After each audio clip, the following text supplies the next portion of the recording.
Good day everyone, hope you guys are having a blessed and amazing day. For today's video, magluluto tayo na isa sa mga paborito kong desserts, ang polvoron. Napakadali lang naman ito gawin guys, and ang mga ingredients nito ay sugar, butter, milk, and flour. Sa pagluluto naman, gumamit ako dito ng 1 cup ng harina and niluto ko siya sa medium heat para hindi masunog. And then pag brown na yung harina natin, pwede na natin ilagay yung 1 cup ng powdered milk, just like so. Make sure lang guys na nasa medium heat lang para hindi masunog yung dry ingredients natin. And pag sa tingin yung luto na, medyo brown na yung dry ingredients natin, pwede na natin i-add yung 1 cup of sugar. Haluin lang natin siya na maigi at dapat bilisan natin yung paghahalo natin para hindi masunog yung ilalim. And again, make sure na medium lang yung ating heat. Share ko lang guys, and fun fact, tinagawa to ng nanay ko. Natutunan ko to sa mother ko actually kasi isa to sa mga businesses niya nung bata kami. Nagbebenta ako nito sa school. So gumagawa rin siya ng yema, peanut butter, but ayan, nostalgic lang na alala ko. Tapos pagkatapos niyan, pag nahalo na natin maigi, pwede na natin i-add yung ating butter. So kalahati ng butter yan.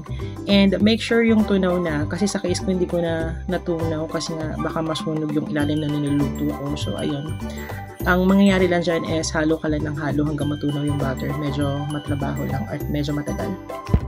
Naalala ko, ang ginagamit ng mother ko dito is yung margarine. Since wala margarine, ginamit ko lang ng butter. Kasi the reason being kaya margarine ang ginagamit kasi mas madali siyang mabuo at saka hindi durug-durug yung polvoron mo. But in my case naman, kahit butter yung ginagamit ko, same lang rin naman. So ayan, kaya butter din yung ginamit ko. Bago ko makalimutan, nung nilagay ko dyan yung butter, tinurn off ko na pala yung fire para hindi masunog yung ating ingredients. And that's the reason why din bakit ang tagal kong hinalo-halo kasi ang tagal matunaw ng butter. So again, do not forget to melt your butter or your margarine before nyo ihalo siya sa dry ingredients.